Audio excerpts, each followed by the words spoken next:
Namaste students, myself Junior Dr. Kiran Yadav. This class is for BSc BEd and BSc PCM first semester students. I will be teaching you mechanics throughout the semester. So, welcome to the first class of mechanics. So, जब first topic in your syllabus is about vectors, so हम पढ़ेंगे vector quantities के बारे में, ठीक है। तो सबसे पहले हम ऑब्जेक्टिव्स देखते हैं कि इस टॉपिक को पढ़ने के बाद आप क्या क्या चीज़ें सीखेंगे, okay. So the first objective is you will be able to identify scalar and vector quantities, okay. Second is to differentiate between scalar and vector quantities. Third point is आपको डिफरेंट टाइप्स ऑफ वेक्टर्स का पता चलेगा. Fourth point is to study how vector can be added, subtracted और multiplied, okay. Different processes for vector multiplication के बारे में आपको बताया जाएगा, ठीक है. तो उस पर बेस्ड न्यूमेरिकल प्रॉब्लम्स भी आप सॉल्व कर सकेंगे, ठीक है. इसके अलावा आपको scalar triple product, vector triple product, vectors को प्लानर है या नहीं, ठीक है, और भी डिफरेंट चीज़ें ये सब आपको बताई जाएंगी, ठीक है. तो हम शुरू करते हैं एकदम बेसिक से कि फिजिकल क्वांटिटी कितने टाइप्स की होती है. So you must have studied this in class 11th और 12th that there are two types of physical quantities, scalar quantities and vector quantities. Scalar quantities are those quantities which have magnitude only, okay, and vector quantities have both magnitude as well as direction, ठीक है. For example मैं आपको example लेती हूँ. एक car जा रही है जिसकी स्पीड है 50 किलोमीटर पर आवर. ये एक स्केलर क्वांटिटी है. स्केलर क्वांटिटी कैसे है, मैंने क्या इन्फॉर्मेशन दी आपको, कार जा रही है 50 किलोमीटर पर आवर की स्पीड से, ठीक है. यहाँ पे कहीं डायरेक्शन का कोई मेंशन नहीं है, एक उसकी स्पीड है जिसका मैग्नीट्यूड बता रखा है 50 किलोमीटर पर आवर, ठीक है. उसके बाद वही अगर मैं इसको ऐसे बोलूँ कि एक कार जा रही है 50 किलोमीटर पर आवर की स्पीड से नॉर्थ डायरेक्शन में, तो ये क्या होगा, एक वेक्टर क्वांटिटी होगी, बिकॉज यहाँ पे डायरेक्शन मेंशन की हुई है, ठीक है. नॉर्थ जो लिखा हुआ है इसकी वजह से ये एक वेक्टर क्वांटिटी होगी. तो ये डिफरेंस होता है स्केलर एंड वेक्टर क्वांटिटी में. तो अगर मैं बोलूँ 50 किलोमीटर पर आवर की स्पीड है नॉर्थ डायरेक्शन में, तो ये एक वेक्टर क्वांटिटी है जिसको हम बोलते हैं वेलोसिटी, ठीक है. Speed is a scalar quantity और velocity is a vector quantity, जहाँ पे मैग्नीट्यूड भी होता है और डायरेक्शन भी गिवन होती है. उसके बाद हम पहले डेफिनेशन देखते हैं स्केलर क्वांटिटीज की, ठीक है. वैसे ऑलरेडी मैं लास्ट स्लाइड में बता चुकी हूँ, बट एक बार फिर से बता देती हूँ. Scalar quantity is a quantity that has magnitude only and has no direction in space, ठीक है. Some examples of scalar quantities are length, area, volume, time, mass, speed, ठीक है. ये सब स्केलर क्वांटिटीज के एग्जांपल है. इनमें से आप देख सकते हो इन सभी क्वांटिटीज की कोई डायरेक्शन नहीं होती, ठीक है. उसके बाद आते हैं हम वेक्टर क्वांटिटीज के. Vector quantity is a quantity that has magnitude and direction as well, ठीक है. मैग्नीट्यूड भी होगा और डायरेक्शन भी होगी. इसके एग्जांपल हैं डिस्प्लेसमेंट, वेलोसिटी, एक्सेलरेशन, फोर्स, ये सब इसके एग्जांपल है. वेलोसिटी का एग्जांपल में मैंने आपको समझाया भी है, ठीक है. उसके बाद हम बात करते हैं वेक्टर डायग्राम की. वेक्टर डायग्राम बेसिकली एरो से रिप्रेजेंट किए जाते हैं और ये वेक्टर्स को ही रिप्रेजेंट करते हैं, ठीक है. किसी भी वेक्टर को रिप्रेजेंट करने के लिए हम वेक्टर डायग्राम बनाते हैं या एक एरो बनाते हैं, ठीक है. इस तरह से एरो बनाते हैं. इस एरो की जो लेंथ होती है वो वेक्टर का मैग्नीट्यूड रिप्रेजेंट करती है, ठीक है. अगर कम लेंथ का एरो है तो मतलब मैग्नीट्यूड उसका कम है. अगर उससे बड़ी लेंथ का एरो है तो मतलब उसका मैग्नीट्यूड उससे ज़्यादा है वेक्टर, ठीक है. और डायरेक्शन, एरो की जो डायरेक्शन है वो उसकी वेक्टर क्वांटिटी की डायरेक्शन बताती है, ठीक है. एक minute students, pointer. So suppose like ये एक हमारे पास एक वेक्टर है और ये हमारे पास दूसरा वेक्टर है। ओके, सो इन दोनों में अगर देखा जाए, पूछा जाए कि किसका मैग्नीट्यूड ज़्यादा है, तो किसका मैग्नीट्यूड ज़्यादा होगा, इस वाले का। ठीक है, और ऐसा क्योंकि इसकी लेंथ ज़्यादा है और लेंथ किसको रिप्रेजेंट करती है, वेक्टर क्वांटिटी के मैग्नीट्यूड को। दैट्स वाई इसका मैग्नीट्यूड ज़्यादा होगा। ठीक है,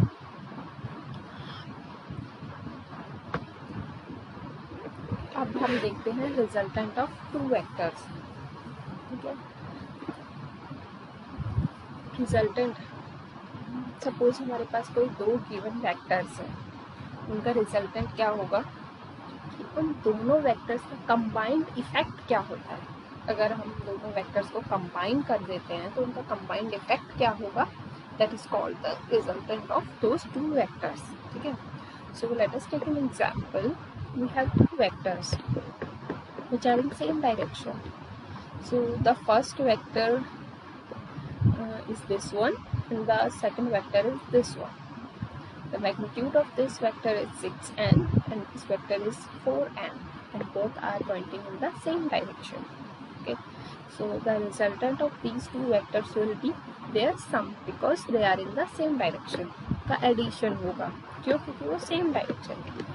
जब वेक्टर सेम डायरेक्शन में हो तब हमें उनका रिजल्टेंट निकालना हो तो वो ऐड हो जाते हैं, बट अगर वेक्टर्स अपोजिट डायरेक्शन में है तब वो सब्ट्रैक्ट हो जाते हैं। चलो पहले हम सेम डायरेक्शन का केस कर रहे हैं। ठीक है, तो सेम डायरेक्शन में ऐड होंगे, always remember this. Same direction में क्या होता है, ऐड करते हैं हम। 6n और 4n को ऐड करेंगे तो कितना आएगा, 10n। ओके, उसके बाद वी हैव अनदर एग्जाम्पल जहाँ पे ये 6 मीटर और 4 मीटर दो वेक्टर्स लिए हैं, वेक्टर सेम डायरेक्शन में है बट स्पेस में पोजीशन अलग अलग है। इनकी पोजीशन एक दूसरे के आगे पीछे रखे हुए थे बट ये एक दूसरे के पैरेलली रखे हुए हैं, तो पोजीशन से कुछ इफेक्ट नहीं होगा, डायरेक्शन सेम है, तो रिजल्टेंट निकालने के लिए ऐड करेंगे, तो ये भी ऐड करके 10m आएगा। Okay, now if the vectors are in opposite direction, so suppose our first vector is this one which is pointing towards the right direction and our second vector is this one which is pointing towards the left direction. Okay, and now we have to find the resultant of these two vectors. Okay, so the direction of both vectors are opposite to each other. This one is in right direction and this one is in left direction. So what we will do, we will subtract both vectors. Okay, so जब दोनों opposite direction में हो तो क्या होगा, subtraction होगा। Clear, तो 10 में से 6 subtract करेंगे तो रिजल्टेंट क्या आएगा, 4 मीटर पर सेकेंड आएगा यहाँ पे। ठीक है, सिमिलरली जो 6n जो है वेक्टर उसकी डायरेक्शन है टुवर्ड्स लेफ्ट और जो 10n मैग्नीट्यूड का वेक्टर है उसकी डायरेक्शन है टुवर्ड्स राइट। तो अभी भी क्या है, डायरेक्शन एक दूसरे के ऑपोजिट है। So to find the resultant in this case we will need to subtract both the vectors. So अगर हम दोनों को सब्ट्रैक्ट करेंगे तो 10 - 6 तो 4n आएगा हमारा आंसर। सो ये हम रिजल्टेंट निकालने के लिए प्रोसेस यूज करते हैं। हमें सबसे पहले देखना है वेक्टर सेम डायरेक्शन में है या ऑपोजिट डायरेक्शन में। अगर सेम डायरेक्शन में है तो just add them and if they are in opposite direction then subtract them. ठीक है, अब दो गिवन वेक्टर्स का रिजल्टेंट कॉम्बिनेशन निकालने के लिए कुछ लॉज हैं। ठीक है, जिनमें से दो इम्पॉर्टेंट लॉ हैं, parallelogram law and triangle law. ठीक है, ये दो लॉज हैं। तो दो वेक्टर्स गिवन हो सकते हैं जो कि ना पैरेलल है ना ऑपोजिट है, एक दूसरे के साथ कुछ एंगल बना रहे हैं। ठीक है, तो उस केस में हम रिजल्टेंट कैसे निकालेंगे, ये पैरेललोग्राम और ट्रायंगल लॉ से दिया जाता है। क्योंकि जो लास्ट केस हमने पढ़ा इसमें वेक्टर्स या तो सेम डायरेक्शन में थे या ऑपोजिट डायरेक्शन में थे, बट अगर मान लो सेम डायरेक्शन में भी ना हो और ऑपोजिट डायरेक्शन में भी ना हो और कुछ एंगल पे हो तो हम रिजल्टेंट कैसे निकालेंगे, तो उसके लिए हम यूज करेंगे पैरेललोग्राम लॉ या फिर ट्रायंगल लॉ। पैरेललोग्राम लॉ में क्या होता है, सबसे पहले both the vectors are joined to each other from tail to tail. ठीक है, यहाँ पे जैसे ये आपका वेक्टर है, ओके, दिस ब्लैक वाला, ये है इसका हेड, जिस साइड एरो होता है वो उसका हेड होता है, और ये है दूसरी साइड जो है उसको बोला जाता है टेल। ठीक है, तो जो दो वेक्टर्स गिवन होते हैं उनको टेल टू टेल ज्वाइन करके हम इस तरह से इसको अरेंज कर देते हैं। ठीक है, जैसे ये है हमारा फर्स्ट वेक्टर, ठीक है, और ये है हमारा सेकंड वेक्टर। ठीक है, अब आपने वेक्टर की बेसिक प्रॉपर्टीज में से पढ़ा होगा कि वेक्टर्स को हम स्पेस में खिसका सकते हैं, एक जगह से दूसरी जगह ले जा सकते हैं। ठीक है, बट वेक्टर का मैग्नीट्यूड और डायरेक्शन चेंज नहीं होनी चाहिए। ठीक है, तो सपोज अब इस वेक्टर को मैं, ये जो लेफ्ट वाला वेक्टर है इसको तो मैंने एज इट इज ऐसे रखा, और इसको मैं ऐसे खिसका के इसके यहाँ पे ले आई, तो यहाँ पे ले आऊंगी तो ये क्या बन जाएगा, इस तरह से मैं रख सकती हूँ। ठीक है, ऑल्दो मैं जो डायग्राम बना रही हूँ उनकी डायरेक्शन और लेंथ जो है एरो की कम ज़्यादा हो सकती है, बिकॉज मेरी ड्राइंग इतनी अच्छी नहीं है, बट बेसिकली सोचो कि ये हमें सेम लेंथ रखना है। ठीक है, तो हम इसको इस तरह टेल टू टेल अरेंज कर सकते हैं, टेल टू टेल ज्वाइन करके। तो पैरेललोग्राम में सबसे पहले यही करना होता है कि दोनों वेक्टर्स को टेल टू टेल ज्वाइन करके उनको अरेंज कर दीजिए। ठीक है, उसके बाद अब इसको हम एक पैरेललोग्राम की दो साइड्स कंसिडर कर सकते हैं। ठीक है, तो रिमेनिंग दो साइड हम इन साइड्स को कंसिडर करते हुए ड्रॉ कर सकते हैं पैरेललोग्राम की रिमेनिंग दो साइड्स। ठीक है, तो ये हमने रिमेनिंग दो साइड्स ड्रॉ कर दी। ओके, सो अब अगर हम इन दोनों वेक्टर्स का हमें रिजल्टेंट निकालना है तो वो इस पैरेललोग्राम के डायगोनल के इक्वल होगा। ओके, सो ये हमारा डायगोनल हमने बना लिया है, जो कि हमारा रिजल्टेंट है, इसको हम R से डिनोट कर सकते हैं। ओके, तो रिजल्टेंट जो भी वेक्टर होगा वो डायगोनल, ये डायगोनल वेक्टर होगा, और इस डायगोनल वेक्टर की लेंथ हमारा रिजल्टेंट मैग्नीट्यूड बताएगी, और इस डायगोनल वेक्टर की एंगल या डायरेक्शन हमारे रिजल्टेंट क्वांटिटी की डायरेक्शन बताएगी। ये है आपका पैरेललोग्राम लॉ। ठीक है, उसके बाद नेक्स्ट है ट्रायंगल लॉ। ट्रायंगल लॉ में सपोज आपके पास कोई गिवन दो वेक्टर्स हैं, चलिए यही ले लीजिए, यही दो वेक्टर्स हैं जो मैंने पहले लिए थे, ये वाले। ठीक है, और ट्रायंगल लॉ में सबसे पहले क्या करना होता है, फर्स्ट वेक्टर का हेड सेकंड वेक्टर के टेल से ज्वाइन होना चाहिए, या फर्स्ट वेक्टर का टेल सेकंड वेक्टर के हेड से ज्वाइन होना चाहिए। ठीक है, बेसिकली हेड टेल कॉम्बिनेशन होना चाहिए। तो मैं क्या करती हूँ, इधर ड्रॉ कर देती हूँ, ये वाला जो वेक्टर है इसको तो मैंने एज इट इज ऐसे ही रखा है, तो ये ऐसे ही रखा है। हाँ, ये कंप्यूटर पे डायग्राम बना रही हूँ तो डायग्राम बनाने की स्पीड थोड़ी स्लो हो सकती है, सो सॉरी फॉर दैट। ये जो सेकंड वेक्टर है उसको डिस्प्लेस करके मैं ऐसे रख सकती हूँ, क्योंकि स्पेस में एक पोजीशन से दूसरी पोजीशन तक वेक्टर को ले जा सकते हैं without changing its magnitude and direction. तो मैं इसको यहाँ ले आई, अब यहाँ ज्वाइन किया है मैंने दोनों वेक्टर्स को, ज्वाइन कैसे किया है, एक का हेड है और दूसरे वेक्टर का टेल है। ठीक है, तो हमारा ट्रायंगल लॉ के अकॉर्डिंग अरेंज हो गया वेक्टर्स। अब हमें क्या करना है, थर्ड साइड हमें बनानी है इसकी। थर्ड साइड हम ज्वाइन कर देंगे तो ये ट्रायंगल जैसा दिखने लगेगा, इसीलिए इसका नाम ट्रायंगल लॉ है। ठीक है, अब इस थर्ड साइड में हमें एरो किस तरफ बनाना है, जिस साइड ये एरो को टच कर रहा है, तो इस साइड दूसरे वेक्टर का एरो है, तो हमें इस साइड इसका एरो बनाना है। मीन्स यहाँ टेल टू टेल कॉम्बिनेशन होना चाहिए और यहाँ एरो टू एरो कॉम्बिनेशन होना चाहिए। तो ये जो हमने थर्ड साइड ड्रॉ की है या थर्ड वेक्टर ड्रॉ किया है, ये हमारा रिजल्टेंट वेक्टर है। ठीक है, इसको ड्रॉ करने से ये ट्रायंगल बन गया, that's why this is called triangle law. तो ये थे दोनों लॉज।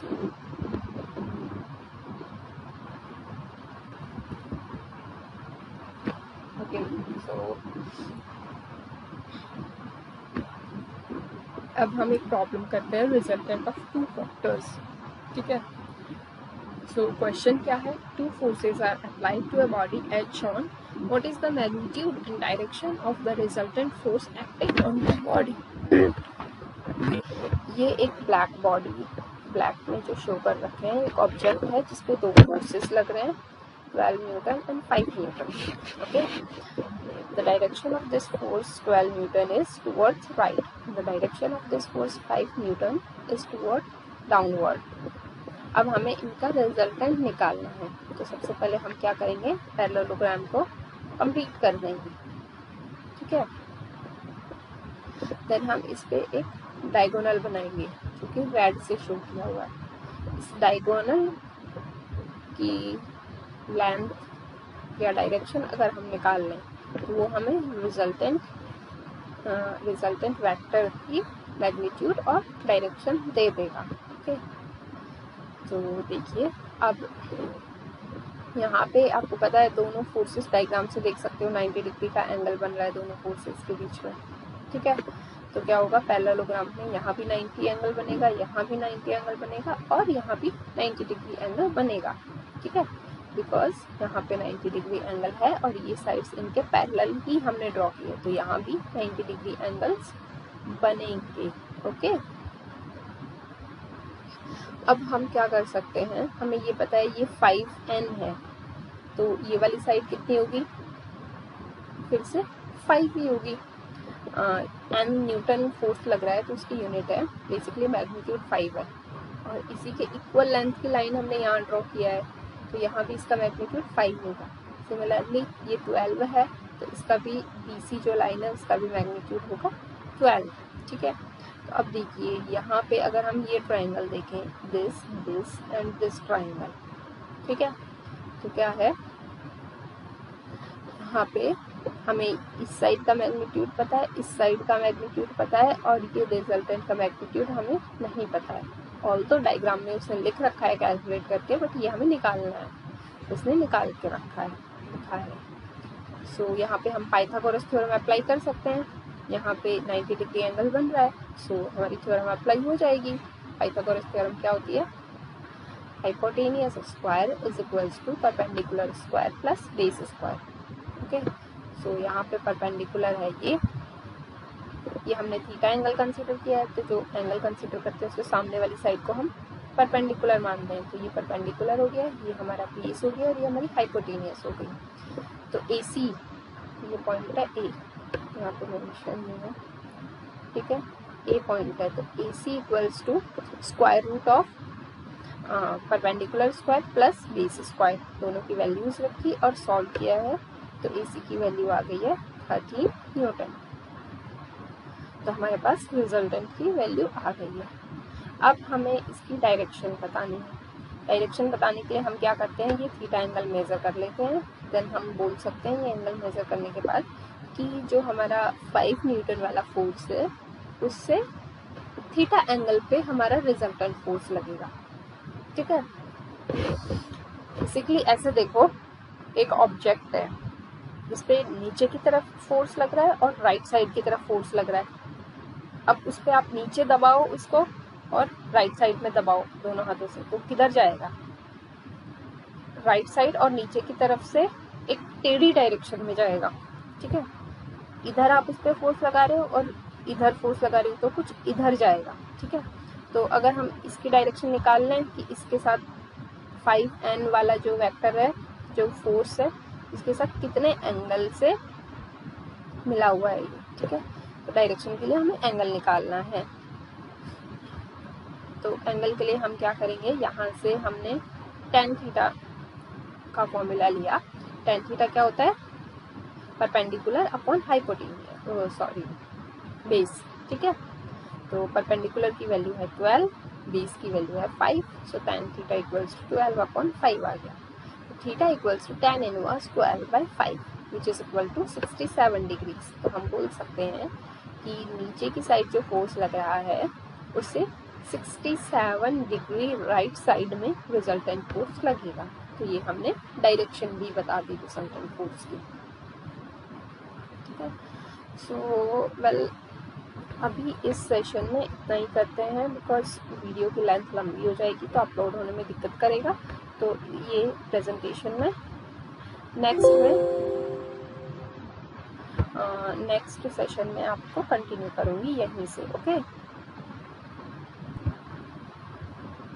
आपको कोई भी डाउट्स हो आप नीचे कमेंट्स में मेंशन कीजिए, मैं वहाँ रेस्पॉन्ड करूँगी। आपको समझ आ रहा है या नहीं आ रहा है ये आप सभी स्टूडेंट्स प्लीज़ बताइएगा कमेंट्स करके, ताकि मुझे पता चले कि मैं जो पढ़ा रही हूँ जो तरीका है वो उससे आप लोग समझ पा रहे हैं या नहीं, और अगर नहीं समझ पा रहे हैं तो मैं कुछ चेंज करूँ। ठीक है, सो प्लीज़ ये सभी स्टूडेंट्स कमेंट करके ज़रूर बताना, बिकॉज हम फिज़िकली प्रेजेंट नहीं है तो मैं आपसे पूछ नहीं सकती, मुझे पता नहीं चलेगा, मैं अपने तरीके से पढ़ाती रहूँगी। लैंग्वेज की कोई प्रॉब्लम हो तो भी आप लिखिएगा। ओके, पूरा इंग्लिश में चाहिए, पूरा हिंदी में चाहिए, या बाइलिंगुअल जैसे मैं अभी पढ़ा रही हूँ वैसे पढ़ाऊँ, तो आपको कुछ भी इश्यूज़ हो आप कमेंट्स में मेंशन कीजिएगा। So thank you students.